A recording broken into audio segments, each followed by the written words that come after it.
We're live. Yay! Yay! So welcome everybody to Conscious Life Collective. My name is Mickey Preventure, and I am a co-founder of Conscious Life Collective. My name is Julia Burnatsky, and I am a co-founder of Conscious Life Collective as well. And today we are here all together for the social wellness panel, and we invited amazing people who are leaders in their communities, who are affecting so many people's lives on so many different levels. They all come from very different backgrounds, but what connects us all is the knowing that we are all one, the oneness, the togetherness, and knowing that we're all one soul.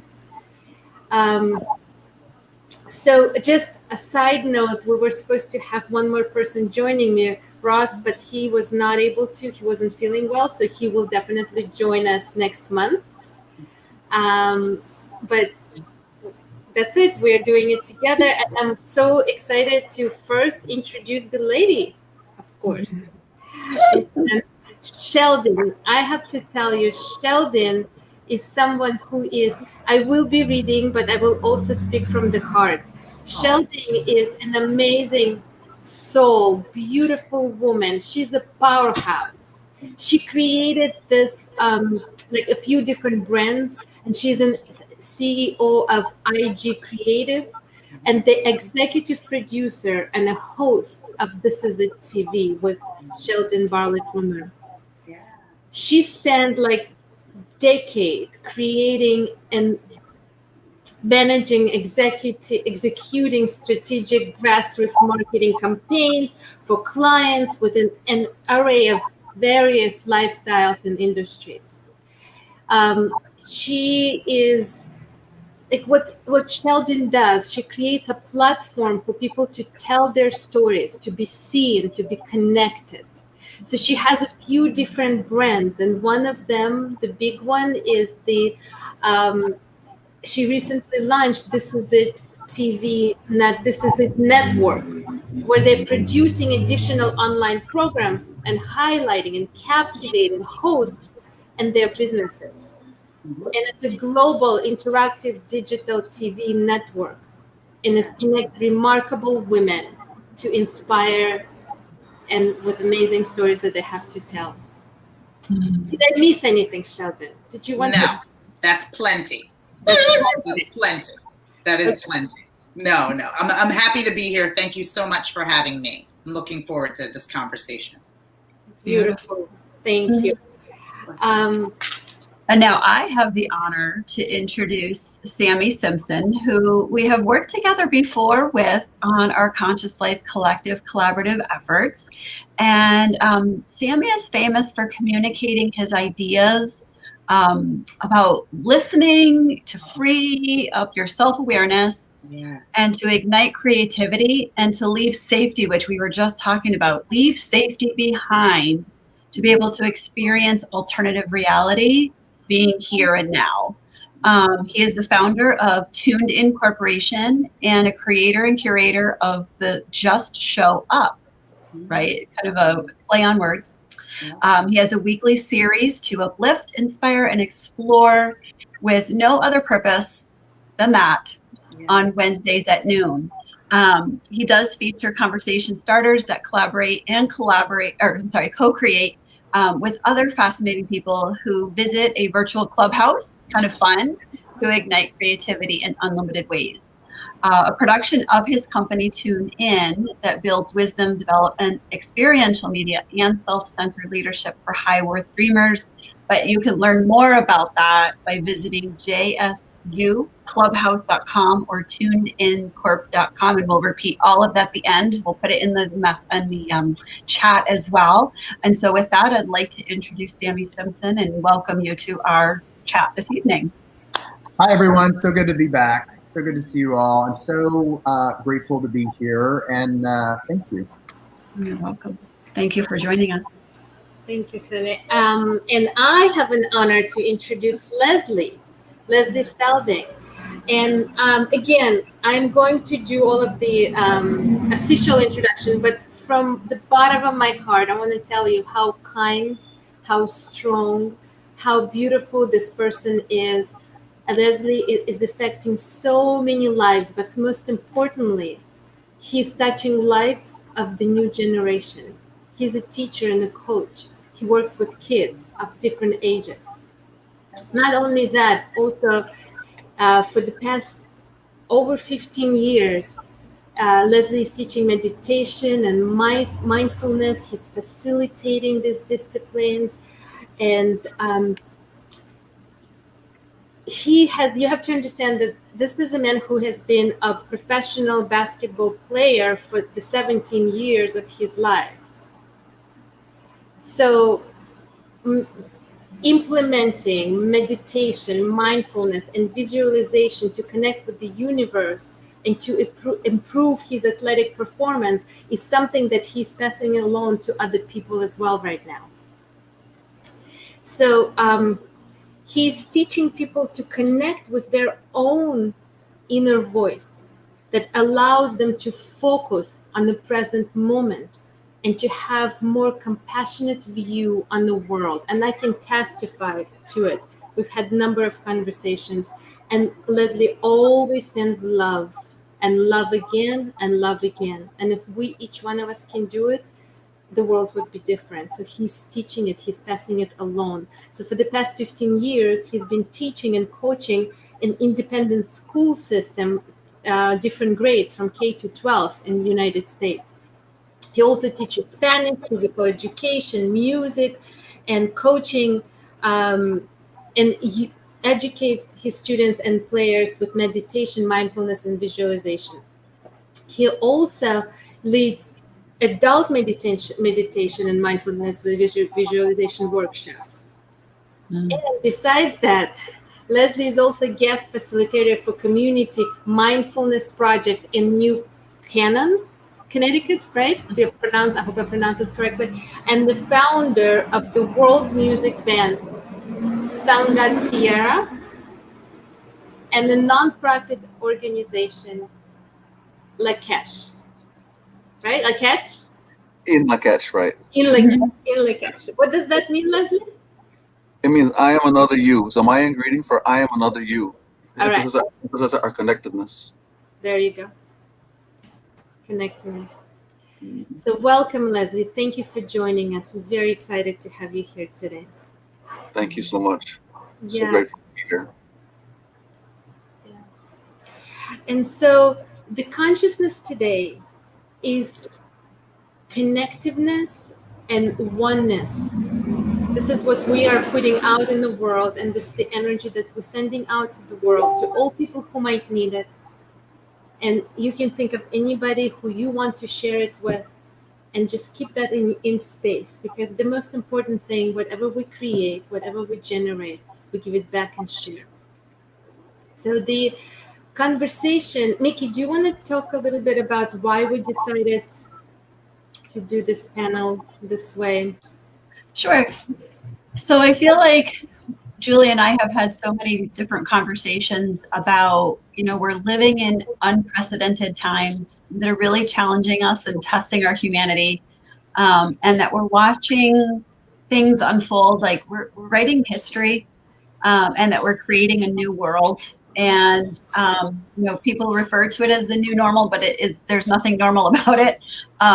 And it's really not new. If you watch history, it's happened before. So, being able to really, focus on that togetherness and the unity that you were speaking of before, the oneness, and really, diving deep and looking at what our social wellness, what it is, first of all, and how we can measure it.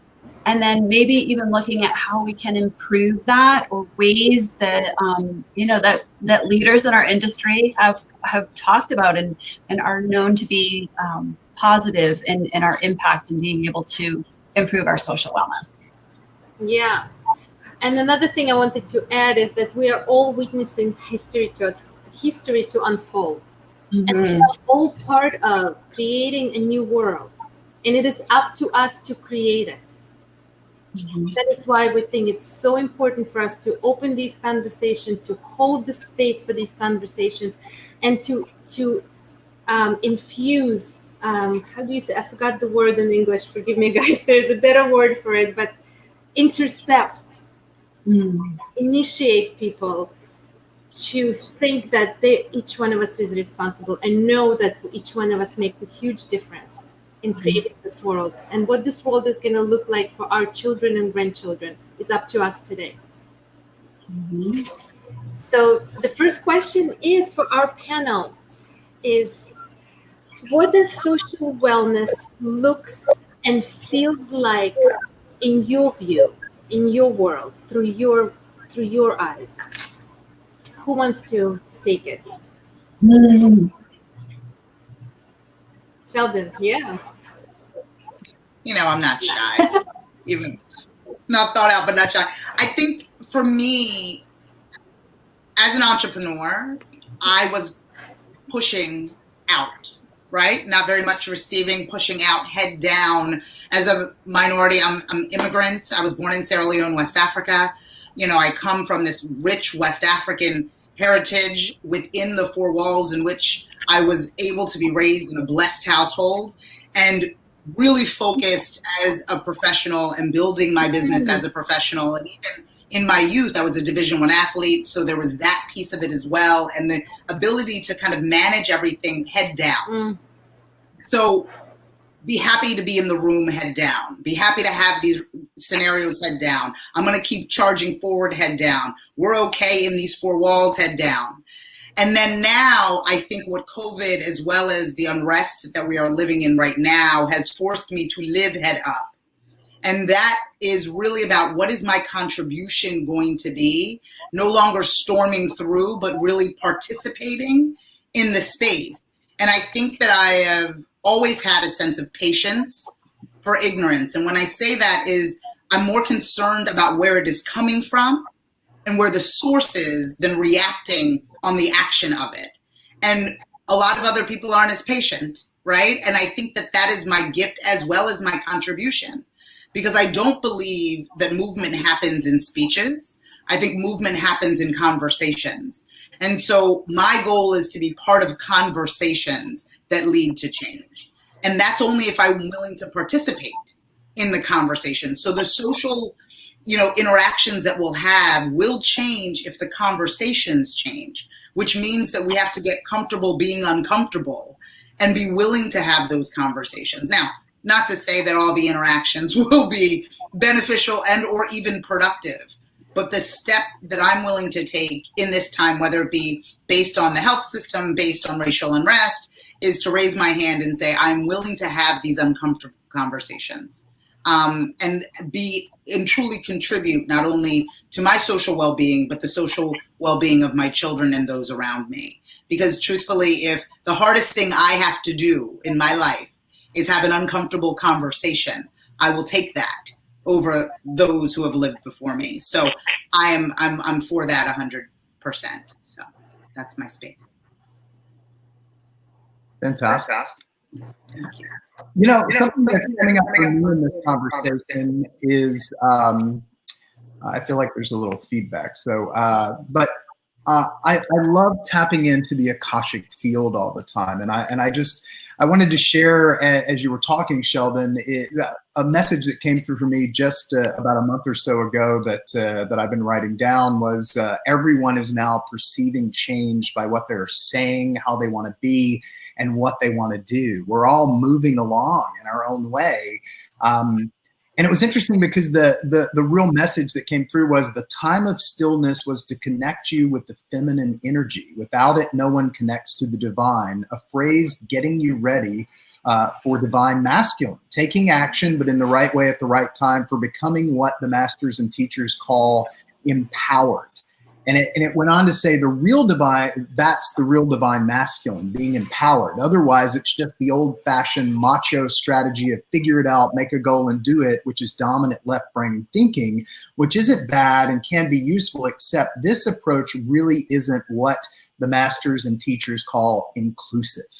And I think what I really celebrate today is is that unknown, is that going beyond that duality, is that we're finding space in this wonderful awakening of consciousness. As you said, I find that language is the magic. And as we're starting to look beyond the communication of our genetic lines, our lineages, and we clear out a lot of that garbage, we're finding that space in nothingness that's opening up, empowering so much creation beyond these old baggage-filled garbage lines of everything that just keeps pulling forward, and that gives me great hope. Yes, social wellness. Is that the question? Yes, I think that there's an eye-opening experience for all of us right now. You know, like we said, this might be uncharted territories in many ways, and I feel that as a society, many of us are not really comfortable with looking within ourselves. We're kind of forced to be in that space, and being forced to be in that space, like you said, you know, it's very uncomfortable. You know, for a lot of people, and a lot of us have the tools already to sort of deal with, you know, our feelings and our emotions and our perspectives, and being open to other opinions. A lot of people, we're comfortable with that, but I think most of us may not have those tools, right? So I think it's essential for people like us and others to really sort of share that message of understanding and how we can connect with ourselves and finding what we have in common with others. And then we can sort of get together in that sense, right? It's challenging, like you said, leaning into discomfort. That's something that, you know, obviously before we grow, we need to be uncomfortable. I mean, that's just part of the whole, you know, a part of everything, right? And we can't really like move forward unless we're uncomfortable. And I think this is the epitome of being uncomfortable, the situation that we're in, right? With the social unrest, with our health system, with the political goings on. So we can look at it in a way that's frustrating in terms of like, how do we get out of this? Or we can look at it with the optimistic perspective of, maybe this is what we need to get to be better as humans, right? So I think that's kind of the perspective that I look upon it. And one thing, the term that we've been using, social distancing, it's kind of challenging for me to sort of see that as being one of the solutions. I mean, we can connect socially, but being physically distanced. Like right now, we're online, we're videoing, we're talking, we're sharing our ideas.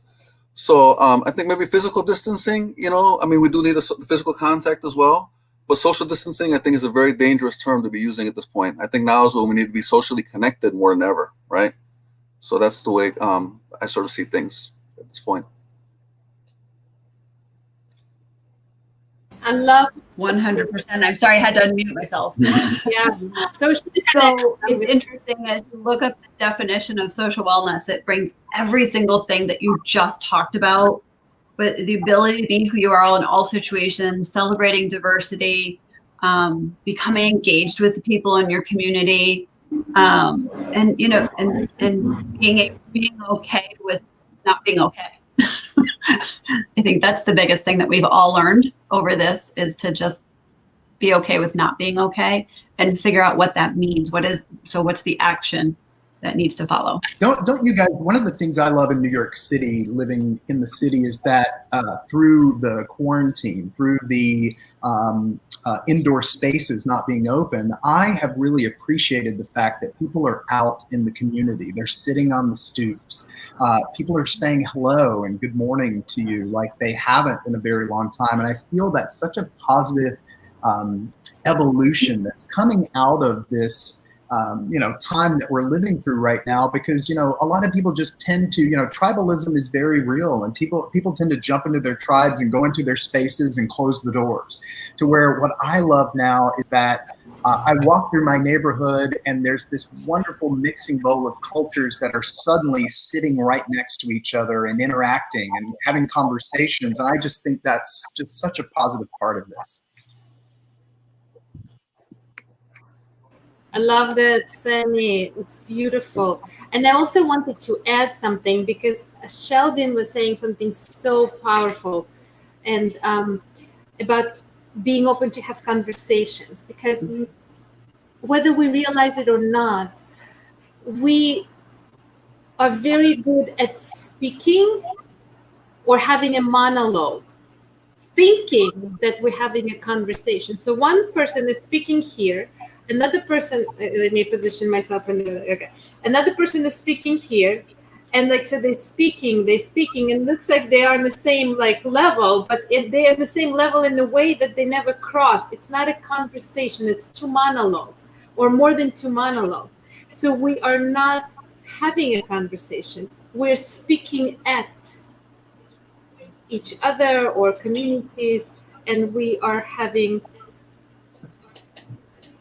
lecturing maybe, or having. Yeah. I think inherently the nature is to fix it, right? Is to fix it with whatever point of view I come to the table with. It's not to evolve it. It's not to work together and take whatever it is, negative, whatever it is, to walk together with it. The goal is to fix it and shut it down. I want to shut this down because, again, in that feeling of discomfort, you want to do everything possible to not feel that anymore. So the quickest thing you can do is shut it down. I'm going to tell how you talk to a toddler, my poor 9-year-old, my poor 3-year-old, is to say, okay, mommy said so, right? It shuts it down in that way where the conversation is over and it's dealt with. Well, these two, the health and the unrest, it has been in that situation. It's bowled over in the space. And so we need to walk together. Hearing, knowing that the conversation is going to evolve, knowing it's going to change, knowing that your position is going to change.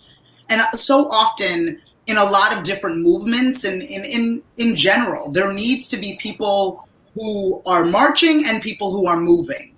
And what happens in my space, in my thought process, I call it the treadmill of things, right? You are working up a sweat. You are working hard, diligently. But when you step off, you have gone nowhere.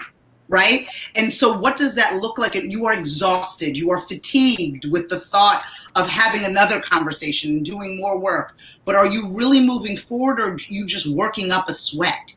And so what I encourage us all to do is to stop trying to fix it and really try to evolve in it and through it. And I think that makes the conversation so much different.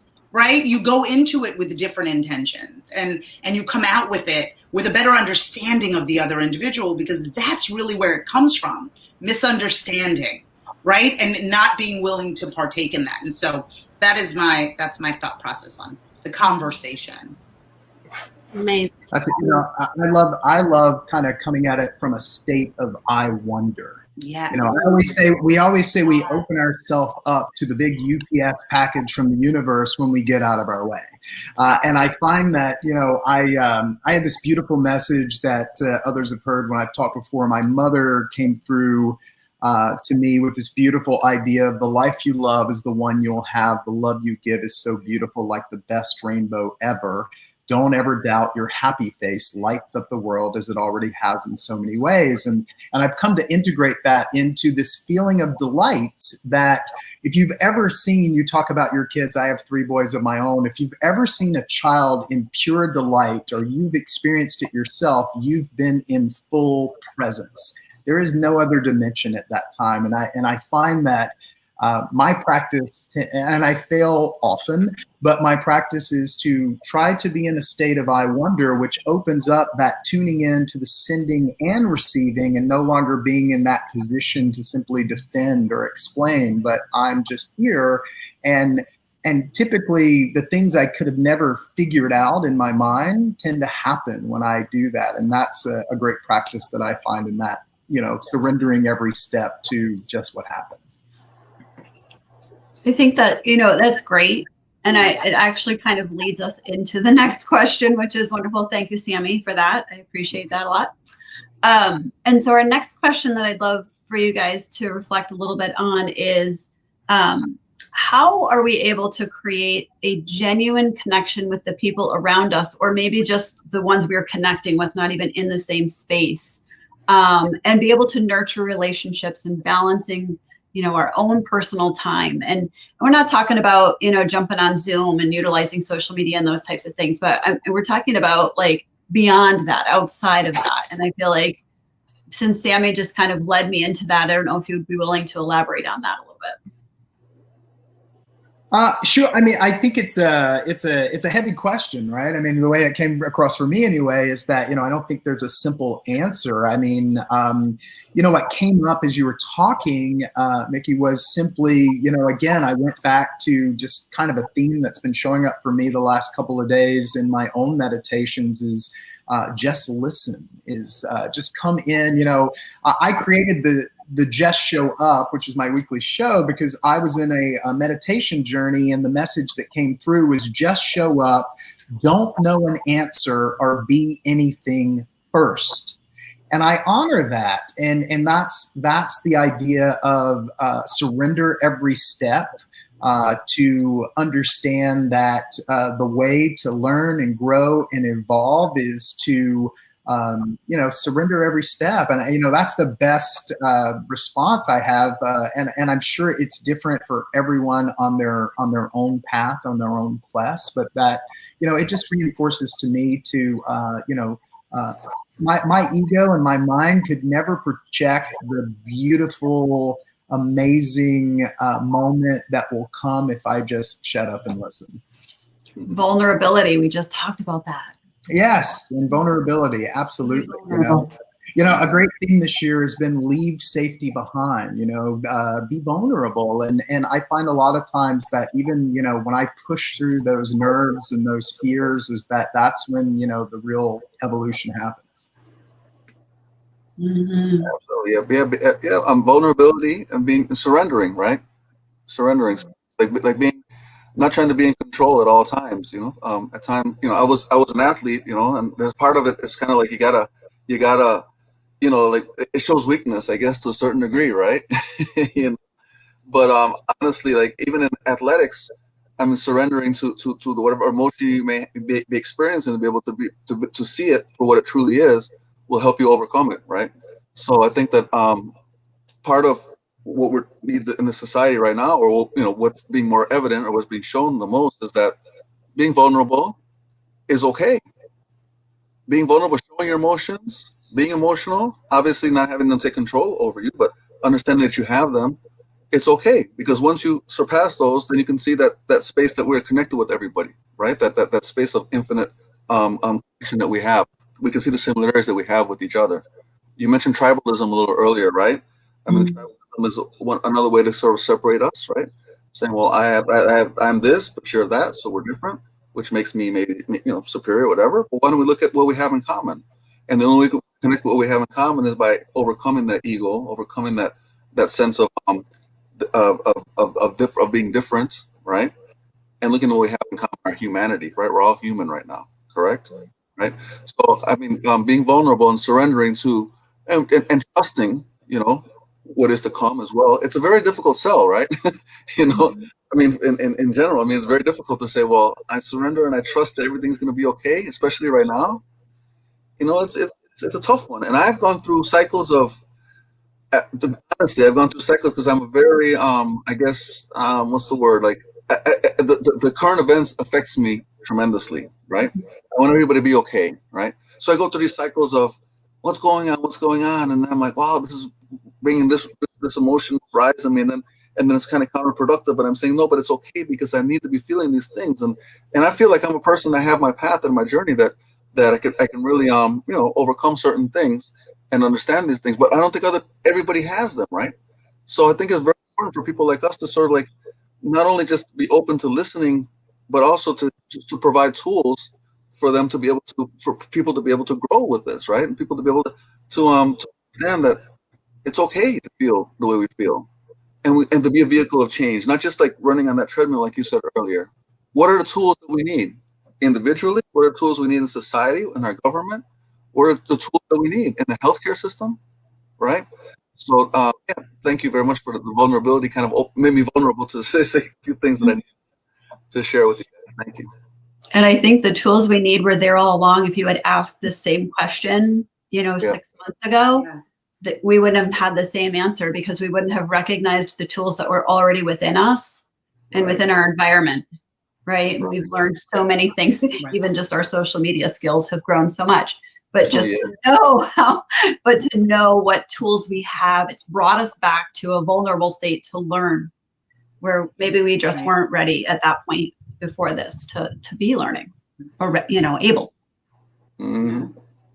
I think what's really interesting about the question is about the connections. And I think in that social space that we are all in, right? When we talk about, really diving into the social media and diving into the space that we are in, we are prisoners of the like, the follow, the fan, the validation that we're getting, wanting more, right? I need more people to follow me. I need more people to be able to see what I have going on. I need more people, more. And that equates to the quality of the relationships when it's the other way around. And so my suggestion and what I've done within this quarantine is dive in to the existing relationships that I have. And to see, and that has really birthed more relationships, right? As opposed to constantly be clawing for how do I get more attention from all of these? How do I pay more attention to the people who are in my community now? What do they need? What can I receive from them that I'm trying to fill my cup with out there, right? There are all these people. I think the simple practice of that I've done week over week is just checking in on people, right? People that are like, that I haven't talked to. Are you safe? Are you healthy? Are you well? And utilizing that as an opportunity to create conversations with people. This is the best opportunity to do it because we're curious as to, are you safe? And are you well? It won't be a situation on a random Tuesday where somebody's like, why are you calling me? I'm checking in on you. And that fills our cup. And I think that that's what creates those meaningful conversations, right? The two-sided scenarios. It's not just liking their child's photo on Facebook, or it's not just, giving them a thumbs up. It's actually participating in those relationships and understanding where they are right now and knowing that the number of people that you currently are connected to have what you need, and what you're looking outside of yourself for. And then they can help. I mean, I've found that tapping into past relationships have opened me up vastly to new relationships that I was blindly looking for. So when you're talking about that balance, and I think it's really looking inward, sitting with yourself and saying, who is around? And not all of us have that. So you can slowly go beyond that, but slow down the race a little bit and just really get into the quality versus the quantity of the relationships that you have. That's an excellent point. One of the things that I hear a lot, especially in many groups and settings, is that everything's all about community now. And I certainly respect and have great consideration for that. But my challenge to that is the community is only good as each person that's in it. And until you have the self-reference leadership to look inward and bring your best out, that community is only as good as every person. And we all have those great intentions, but the community may not be your answer until you have went inside and cleared up all of that garbage first. Because otherwise you're going to be, you said it, all the mentality of social media, it's been proven. Neuroscience says all the time, the same endorphins we get from having sex and all these things are the same triggers that we see when getting likes and comments across social media. It's addictive and it's built for that very reason. So you have to really look over your shoulder and start to step back and look at your own wisdom, your own self-reference leadership, and think in your transitional coaching, as many people have said here today, is that those that are showing up with great consistency is not an accident. Pay attention. Amazing conversation, and people are commenting, and I just want to read one comment really quick. I don't know who this person is because I can't see the name. Whoever is commenting, please make sure that you go to the description of this module. And at the bottom of the description, there's a link that will ask you to give permission to StreamYard to see your comments. That way we can see here who you are. But I'm going to read, thank you so much for this comment. I'm going to read it out for us. The reason why social wellness is so important is that people who have healthy relationships and strong social network tend to live longer and respond better to stress. This reduction in stress and anxiety results and a healthier endocrinal system. I hope I pronounced it correctly. Healthier cardiovascular functioning and enhanced immune system. Amen to that. And that's what we need to deal with outside world on a very physical level, right? So that there's a level of energy, there's level of emotions, there's level of responsibility, but there's our body that we need to take care of. And so this connectiveness with people really nurtures our shell, like our vessel that our soul came in to experience this physical life. Like we are life, actually. We're not experiencing life. We are life. I am life. And I need to take care of this vessel so this life is happening in the highest and the best way. Mm-hmm. So yes, thank you for this comment and bringing it to our attention. That was and me. I don't, that was Mickey. That was me. I show my name for whatever reason, maybe. Can you give permission to string out? I tried following the rules, I swear. But yeah, I mean, I found that earlier, and I just found that so interesting to realize how much of a biological and chemical reaction that social well-being and social wellness has. And Sammy was alluding to it earlier with just, you know, how, and even Cheldin at the same, where just sort of looking at that your inner side before you can bring it and really be able to be socially well in a group. I think Leslie touched on it when he was talking about addressing your feelings and really living in that moment and living in those, because it goes somewhere. Right. It doesn't evaporate. It doesn't just evaporate. You were angry and then it is past. It didn't just leave you. It lives somewhere. It lives in your gut. It lives in your bones. It lives in your muscles. And it becomes this ache, right, that manifests itself in a number of, whether it be poor relationships or poor physique, all of that happens. So addressing it, I'm sad, I'm mad, I'm angry, I'm unhappy, addressing it in the moment so you can, again, walk through it and live through it, I think is important. Yeah, a lot of times, like using that verb, like I am, that can be challenging as well, right? Because then we kind of identify ourselves with that feeling, right? So a lot of times a tool that I like to use is like I have anger in me or I have sadness in me instead of I am, because then it can create a separation, sort of deal with it. Like even though it's in us, but we don't identify ourselves as such, right? A lot of things, like there are a lot of stressors going on, right? And you said we store those in our body, and you know our body tells our mind, it tells our mind how to think, basically, you know. So to be able to really tap into that space, you know, we have to be self-aware, and that's a hard thing to do. You know, like we have our you know, like our consciousness, our subconsciousness, and most of those things are subconscious, and we can say be optimistic and hopeful, like I was saying before we went on the air. You know, have a lot of hope. We can say that at a conscious level, but subconsciously, our body isn't ready for it, right? Our body's comfortable being with these stressors. Our body's comfortable being with these emotions that don't serve us, right? So a big part of it, for me, is trying to connect with that space with our body, which tells us in the past, this is how things are. This is how I want them to be. These are the expectations that I have. Instead of creating that new future, which if you want that hope, is really connect deeper within our bodies and understanding, I have this emotion in me. I see you, I see you, I see you, I see you. I want to change that emotion. I got you. And then bring in the hope and the optimism and you know, wherever space we want to be in that space that serves us better, right? Love that.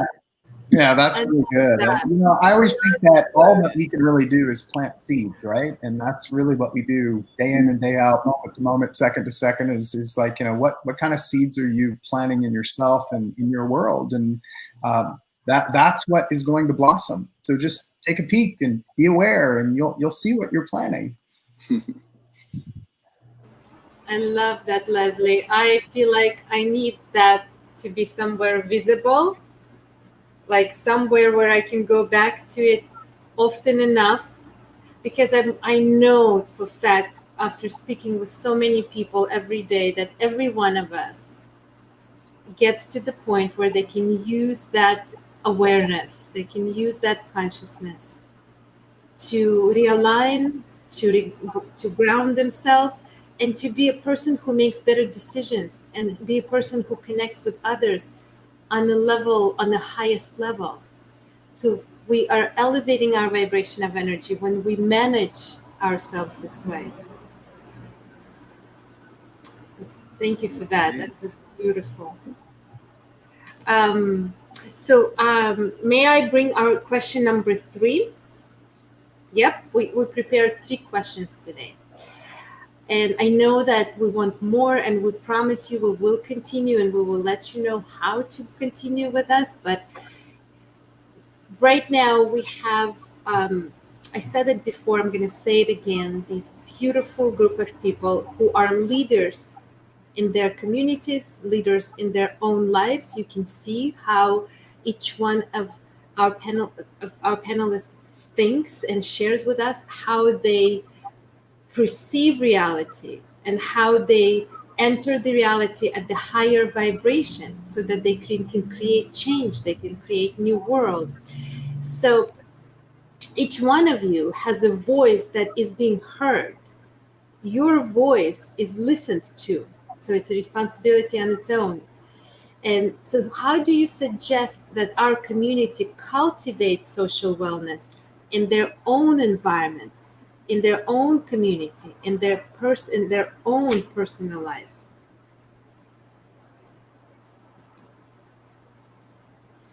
I don't know who wants to. Want me to take that? Yeah. I think it's intention. I mean, I think that to think that it is this passive thing that is just going to happen to you, and you're going to fall upon, being, welcoming and open. Relationships are work. I'd rather work on a good one, because bad relationships are just as much work, right? And setting those boundaries of what you let in, and then working on the things that actually serve you. And being intentional in that space, stopping, taking a breath, listening, right? Being present in the space. I think it's the patience that we need in order to have the relationships that we deserve. And I think that that's really what it's been, being intentional. Just the relationship that I have with colleagues and sisters and friends and husband and all of these things cannot just be. It has to be something that I have to actively work at. And I think like being an athlete back in the day, I don't run too much on purpose anymore, but being an athlete back in the day, it was intentional. We were disciplined. There was time for practice. There was time for you to be able to show up. There was time for games. And you lost on a Saturday or a Sunday, or you lost the game, you still went to practice the next week. It wasn't an option for you just to give up and stop doing the work. You still had to play the rest of the season. And so for me, it's embracing the season that I'm living in, being prepared to work at the relationships that I want. So that would be my answer. Beautiful. The first insight that I ever got in meditation was make your greatest intention present in every moment. And I never forgot that. And, something that comes up to me for this question is just, in doing so, my mentor would always say, just follow what lifts your heart and piques your curiosity. And in this way, your timing will always be impeccable. And I never forgot that. And I think now's the time for those of us that are going through whatever, is to be a bridge builder, be a bridge builder right now, and take that wonderful greatest intention and play that season, and know that the vulnerability comes from sharing, everything, is being authentic and transparent. Put the wins and the losses out there, the failures and the success, because it's those kind of things that is going to break down that facade and kind of get rid of that, control is a fear-based paradigm, and we're all stuck in that side. And I constantly talk to people about taking command. Like, take command of you. And when you're in command, those are the things that are going to connect and align and find the synchronicity in building bridges with others. Beautiful, beautiful. Yes, intention seems to be a word in common we have here, right? If we have an intention, we create that space of all the possibilities if we have an intention and we couple that with gratitude for what we have, then we create that space to where we want to be, right? So I feel like a lot of us, no matter how dire the situation may be for some of us, have that understanding of that maybe this is what we need to grow, being grateful for that situation. Like you said, there are situations where we don't desire. So to be grateful for those situations and look at them as opportunities to grow. If we fail at something, obviously we grow from that. We learn how not to do it. And it's very challenging because a lot of the situations that we're going through right now are kind of dire life survival situations. They bring up, survival. We're in survival mode. We're stressed and we really, really can't be in that space. It's very difficult to be in that space, which makes it that much more valuable. Correct? So I feel like really to have that intention to sort of understand that, okay, I'm very grateful for what I have. I'm very grateful for where I want to be, right? Where I want to be in spite of all this, right? And then to understand, like you said, the control, the fear that we have, the fear is always going to be in that space. If we're in that space of fear, we're going to be in that space of our being that won't let us be there, right? So if we take control of those emotions, but like we said, surrendering to them and understanding that they're there, then we will be able to grow and overcome them.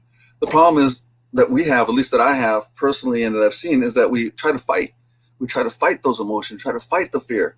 And we have to, it's still going to be there. It's still going to be there. We need a space to sort of live and to sort of understand that it's there and then to grow from that, right?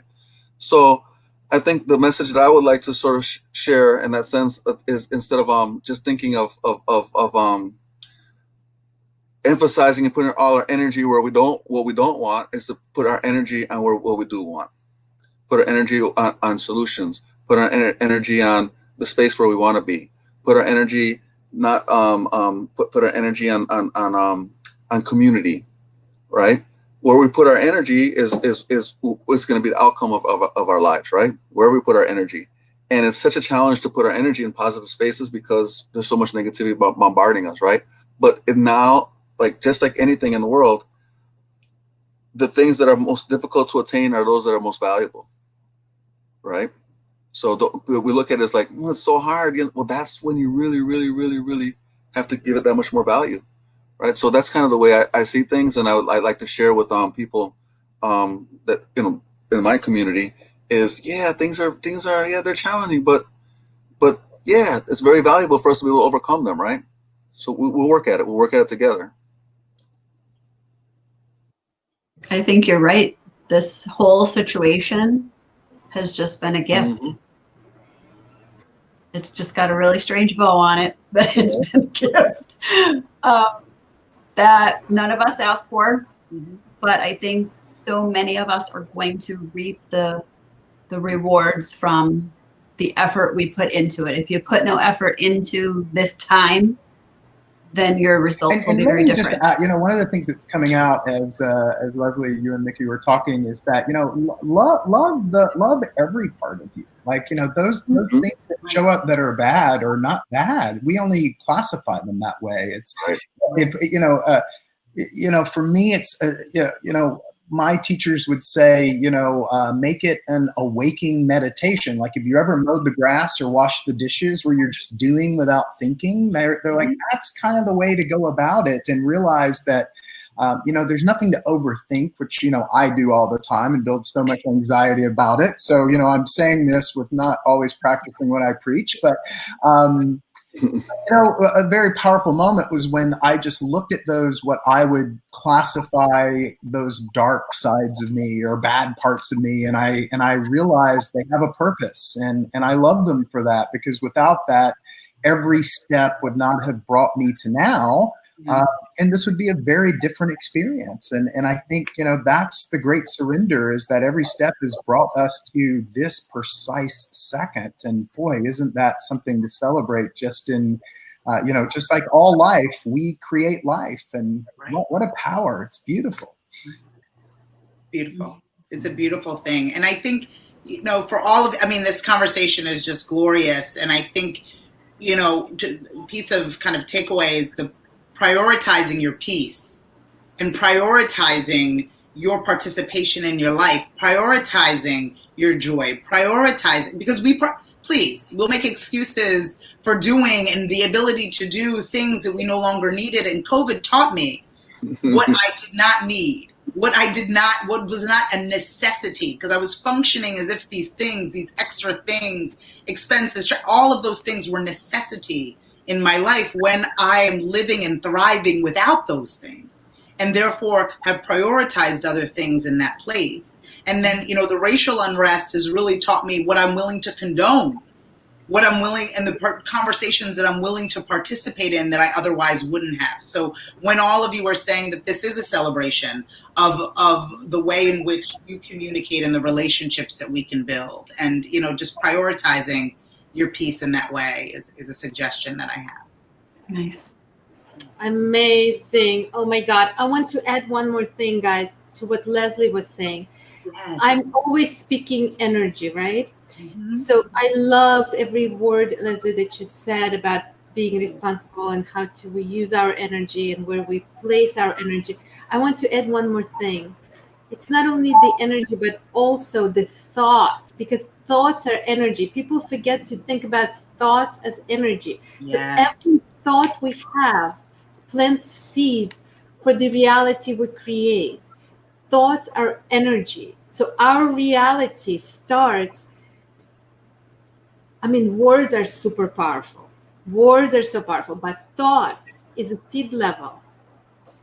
So that's why I love what Leslie does and what Sammy is practicing and what Cheldin is speaking about is when we pause, when we are still, whatever format, it's transcendent meditation that Leslie is teaching or any other meditations, or how Sammy is just staying quiet in the moment and being still, choosing to be still.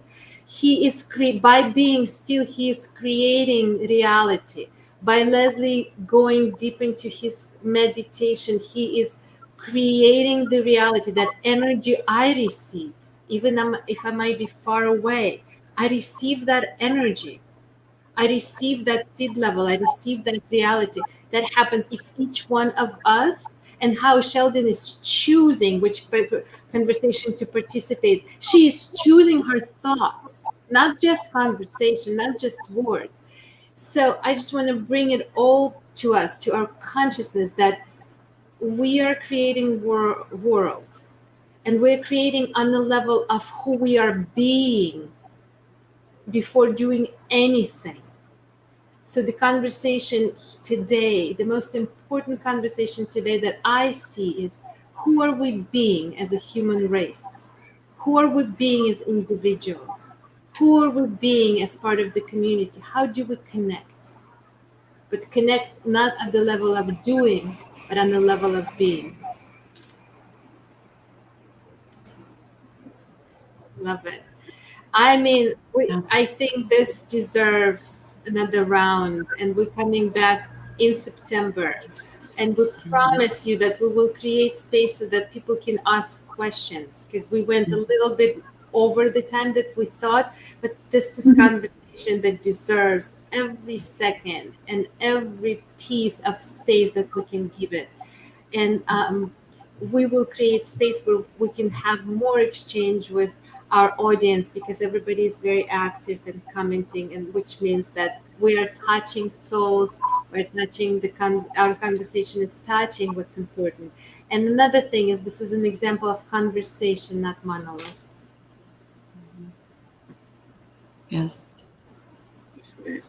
Thank So we would like to ask each of you, as our panelists today, if in our Facebook event, in our group, would you please put in there how anyone in our community can reach out to you to, support any of the things that you're doing, or to be able to connect with you, right? We just talked about social wellness and connectiveness, and connecting with people that align with what it is that you are choosing to move forward with in this gift of a very strange situation. So. For sure. Absolutely. Thank you so much for this opportunity. This was wonderful. Wonderful. and the blessing. Yes, thank you so much. So grateful. What a blessing. Thank you very much, guys. Thank you, everybody. We have one extra thing to just say before you leave. If any of our viewers or any of you all would like to join us, we are going to be doing a new moon ceremony coming up very shortly. It's going to be short, but we're going to do a new moon ceremony because our new moon is tomorrow. So Today, this is today. I'm sorry, I forgot what day it was.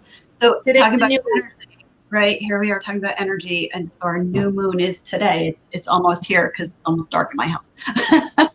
So talking about planting seeds, what we are doing, and that's why it was so important to have this panel today, because we're planting seeds. New moon is all about planting seeds. So what kind of seeds we're planting? This is the type of seeds we're committed to planting. Sound on my end, sorry. By the way, that's a good sign. The motorcycle is going get on and speed up. So let's do that. Yes, indeed. Yeah. So fun. So, happy new moon. Happy new moon, everybody. If you want to join us, we're going to be on Conscious Life Collective. We're gonna open up the connection. Sending love to all of you. Take good care of you. Love yourself. Yes. Thank you. Nice to meet you all. Take care. Bye-bye.